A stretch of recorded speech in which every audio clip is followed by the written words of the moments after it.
All right, so we got the total.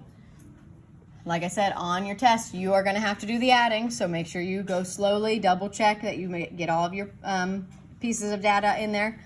On here, to save us some time, I did it, so it's 944. And what do we need to divide that by to find the average?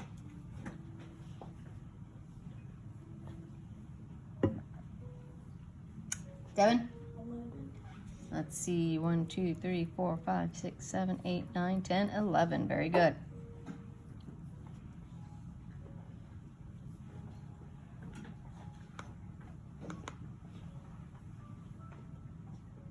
Almost up. Let's see.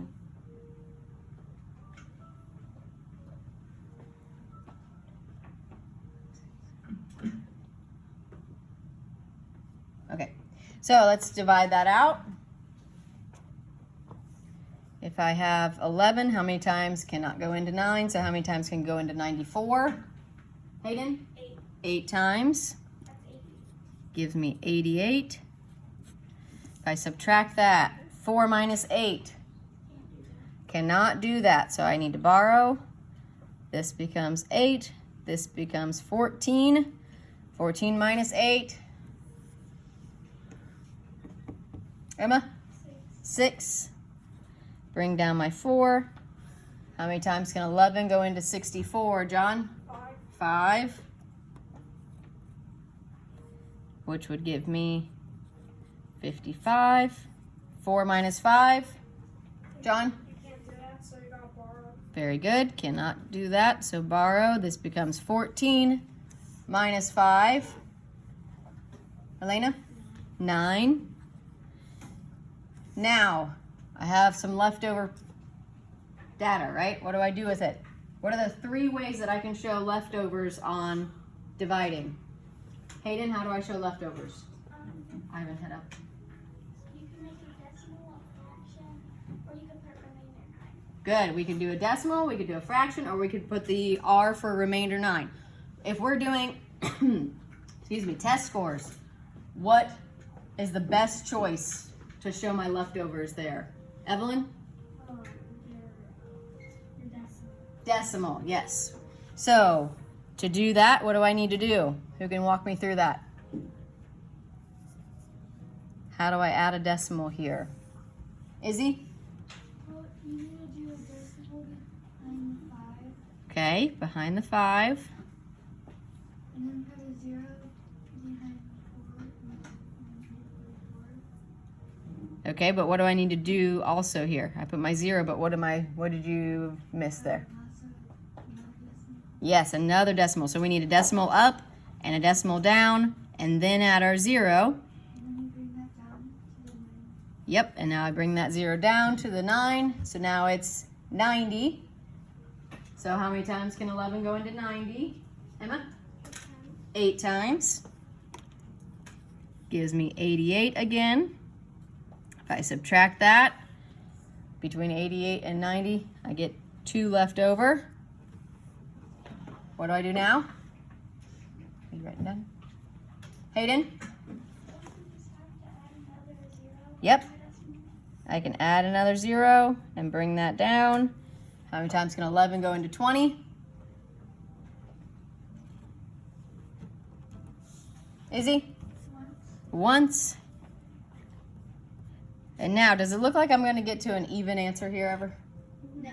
No. So when we do things like money, test scores, things like that, usually we stop at 2 decimal places after, or if it's not an even division. So we can go ahead and stop here at our 2nd decimal place. And so we can say that our average, our mean, is 85 and 81 hundredths.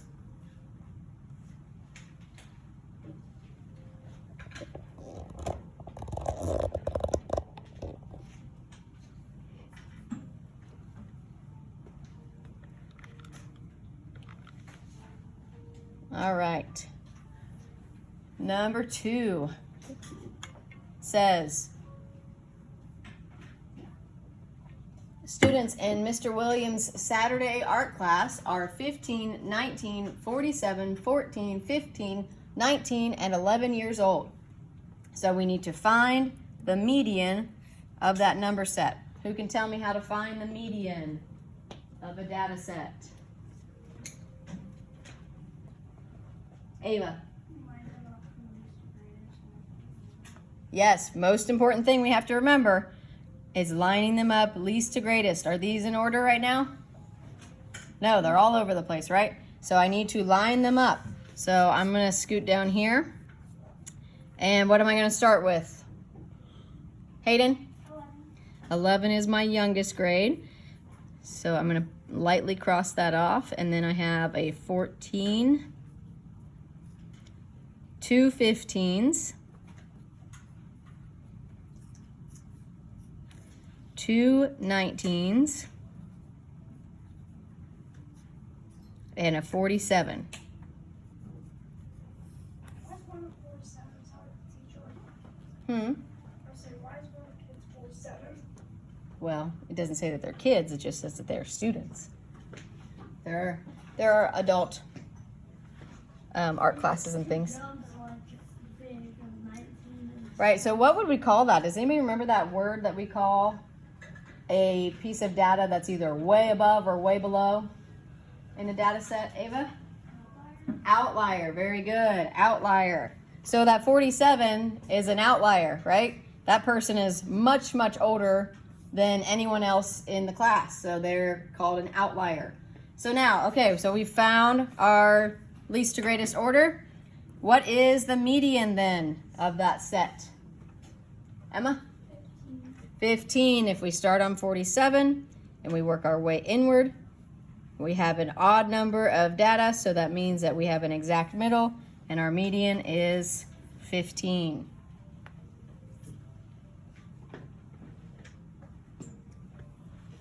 I'm also going to put an arrow from 47 and write the word outlier.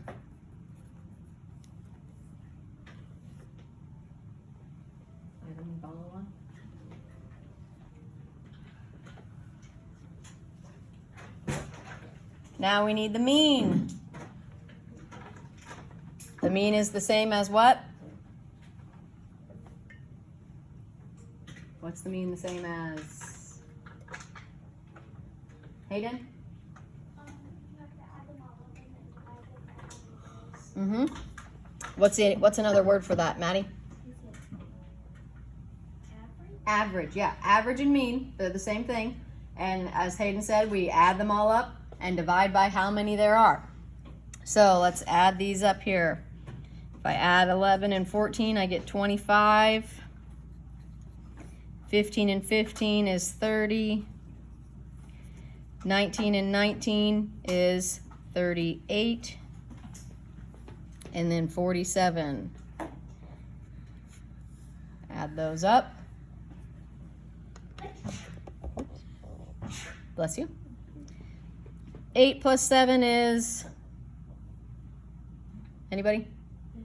15 plus 5, 20. So 0 down here. Carry my 2. 2 plus 2, plus 3, plus 3, plus 4. So our total is 140. And how many pieces of data do I have there? Elena? 7. So I need to divide 140 by 7. Pretty easy, right? 7 can go into 14. 2 times exactly 14. So that gives me my average. My mean is 20.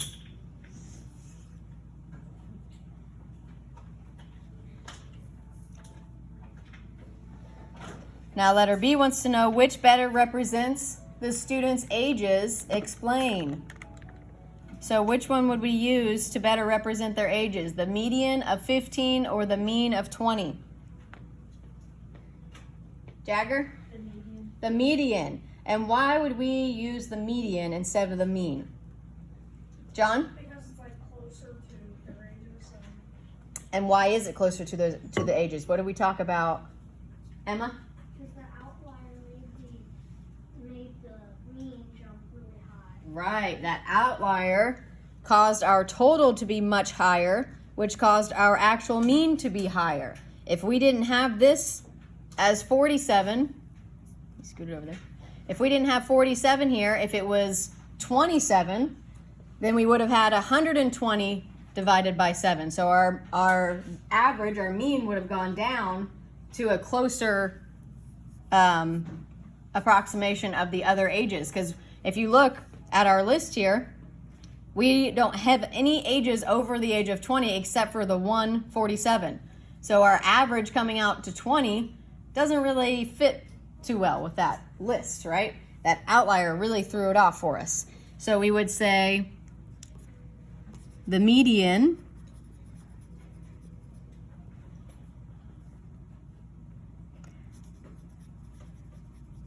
because We have to write in cursive. what do you think? I mean, we already did. I'm trying to get this to. So the median because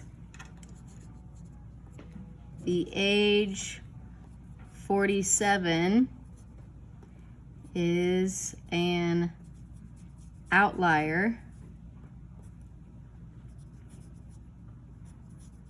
which raised the mean.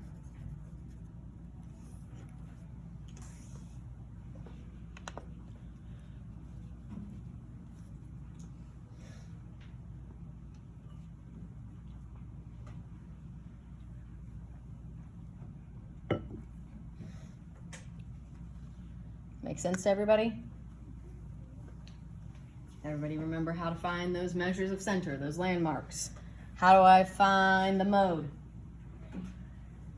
What does the mode mean?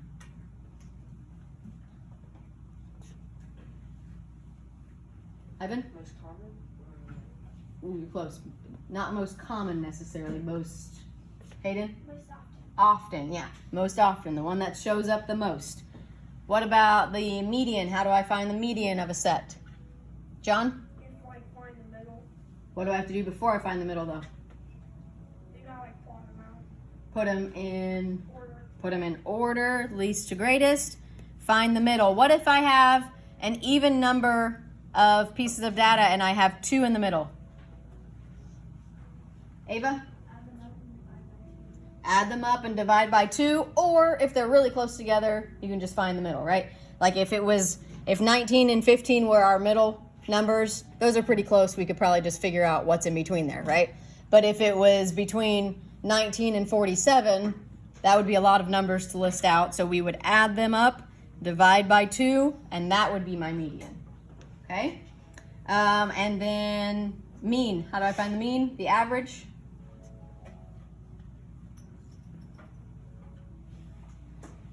Maddie? You add the middle and then divide by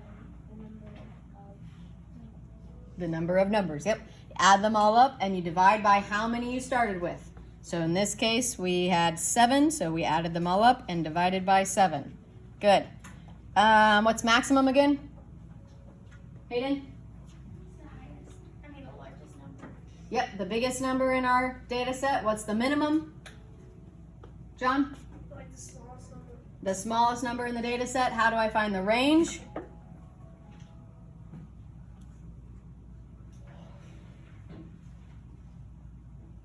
Kelsey, you remember how to find the range?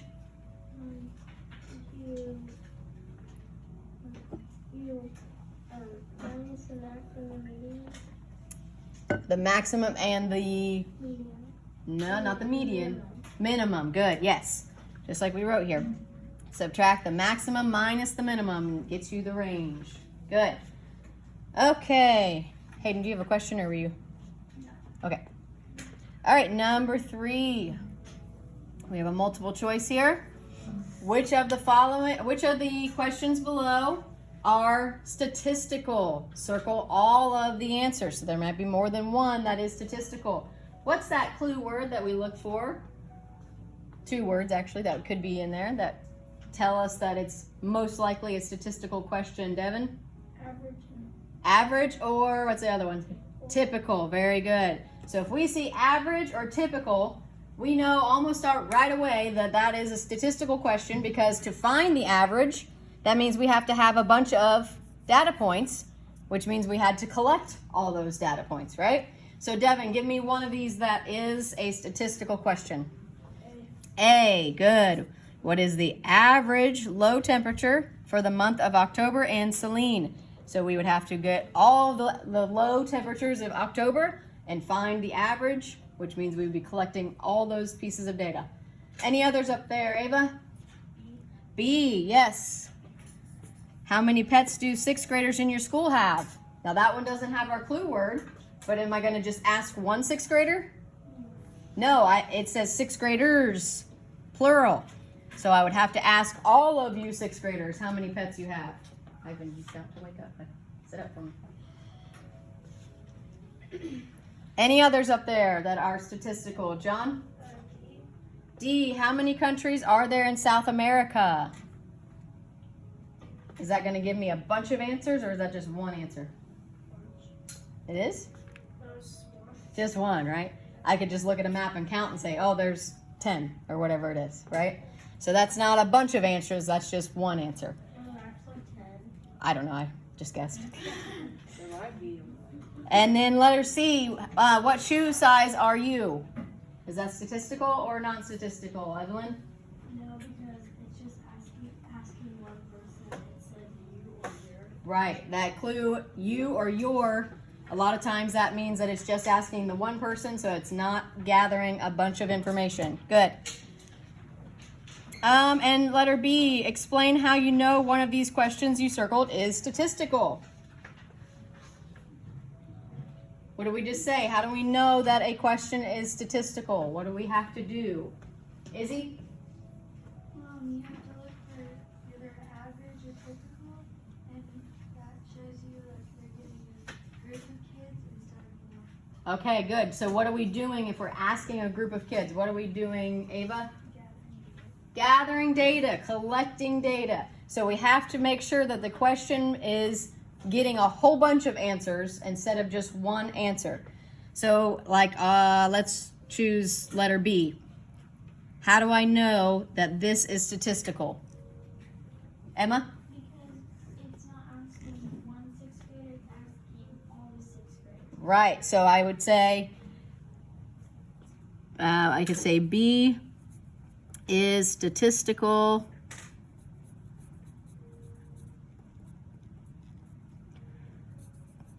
because I have to ask all 6th graders and collect data.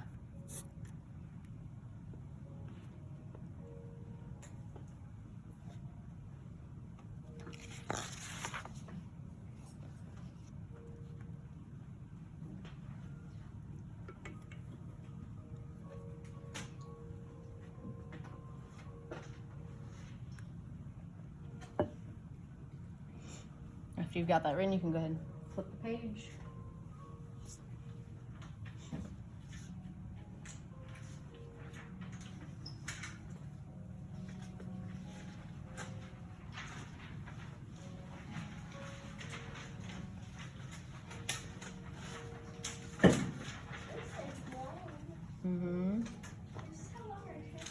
Yep. But your test will be a little easier because we've basically done a run through. And we're doing this together. Right. Yes. And I'm asking a lot of questions, making sure that you guys have a good understanding. So when you get your test, you'll just start working and it won't take you as long. Jagger, did you have a question about?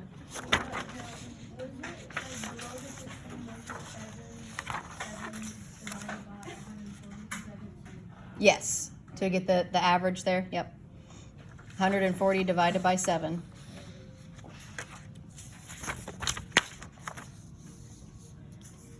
All right, turning the page.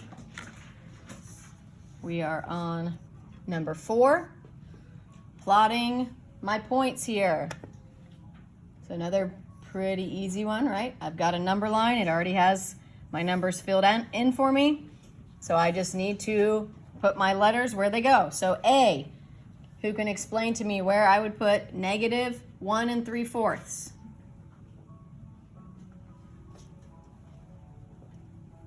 Izzy? You would go to between -1 and 0 and split it into fourths. The line closest to the line. Okay. Between -1 and 0? Yeah. Double check the... Oh. Between -2 and There we go. We have to go past the -1 because we already have a whole -1. So now we're going towards the -2. So we're in between the -1 and -2. And Izzy, what did you say I have to do in between there? divide them into fourths. Good. Anytime we are plotting a fraction, we have to think about dividing that chunk into those pieces so we can get a close idea of where it should go. So between -1 and -2, go half and then half, half.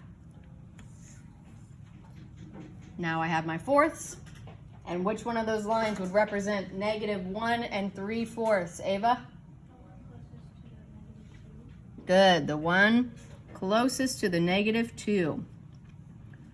And we would label that as A.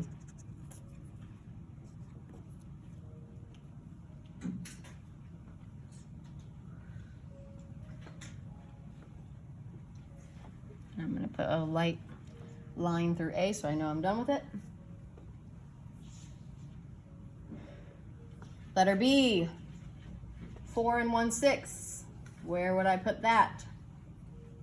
John? Somewhere between 4 and 5. Okay, somewhere between 4 and 5. Now, can you give me a little more specific? Instead of just somewhere, what would I do? You can just like split into 6. There we go. I need to split it into 6. So I can split it, since it's an even number, I can split it in half. And then it's 6, so I need 3 on each side. So 2 on each line there. Now, which of those lines is going to represent 4 and 1/6, Maddie? The first one, closest to the 4. Good. Label that as letter B.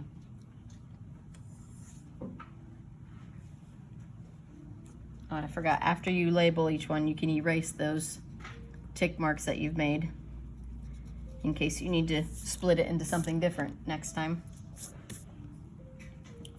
Letter C. Well, that's an easy one, right? Ava, where's that go? 0. Right on the 0. They always put the 0 on. Mm-hmm. Letter D, 4/5. Where will that fall? Devin, where would D fall? Between 4 and 5 for 4/5. Do I have a hole yet? If it's only 4/5. So where is it going to fall between?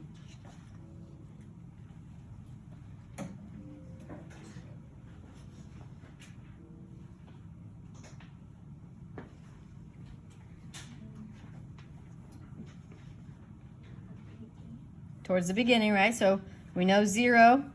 Now, if I don't have a hole yet, am I going to be going past 1? No, so it's going to be somewhere in between there, right? And what do I need to break my chunk into? What's the fraction telling me, Devin?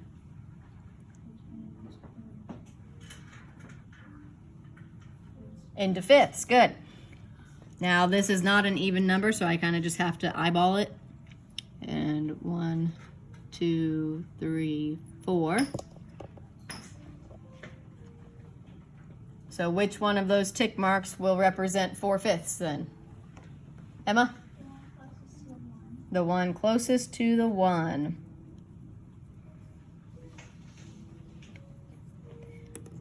And then we can erase those tick marks.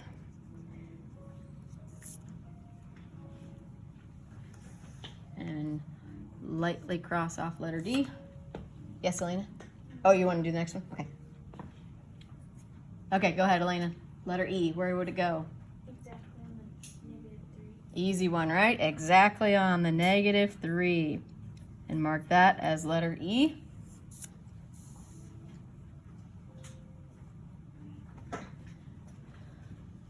Letter F, 3 2/3. Jagger, where would that go? Between the 3 and the 4. Between the 3 and the 4 on the positive side. And what do I need to do? 2 lines in between. Right, to make it into thirds. Good. So between the 3 and the 4, because I already have a whole 3, so that means I'm going past it. And I know that I need to make it into thirds. So I add 2 lines in the middle to make 3 chunks. And where would I put that letter, May? Where would F go then? Which of these tick marks? The one closest to the 3. I mean, the one right in the middle. So there's only 2 of them. So which one would be the 2/3? Sorry, mine's up. The one by the 4. The one by the 4. Yeah, the second tick mark. This would be 1/3. So this would be 2/3. And this would be letter F. And then erase that other tick mark. And last one, letter G, -2/3. Where would I put that? Hayden? You have your 2 in between 2 and 3. You would split that in 2 lines. If I only have 2/3, do I have any holes yet? Oh, no, it's So where would it go between? Oh, you'd have to go in between 0 and 1. Good. Between the 0 and 1? Negative. -1. Good. We don't have any whole number here yet, so I know that it's going to be somewhere between 0, and since it's negative, it's going to be between 0 and -1. And then Hayden, what did you say I need to split it into? Thirds. So I need 2 lines. And where will I mark G for -2/3? Kelsey, where would -2/3 go? Which tick mark? The one closer to the 0 or the one closer to the -1? So if we count, so we need the second third. So if we're here, what's this one going to be? Is that 2/3 or 1/3? That's only 1, right? That's a -1/3, so this would be, yes. So this would be our letter G. Because if we're talking in thirds, what would -1 be the same as? If we're talking in thirds. Maddie? Good. So -1 would be the same as -3/3. So we know the tick mark 1 away would be -2/3. Okay? How do we feel about that? Comfortable? Yeah. Okay? Most important thing is we check which side of the number line. Is it positive? Is it negative? And then you look at your whole numbers to see if I have a whole number, that means I need to be between that one and the next one. If I don't have a whole number, that means I'm between 0 and either 1 or -1, right? All right, we can stop there and we will keep working on the review on Monday. So put this in your math folder so you do not lose it over the weekend.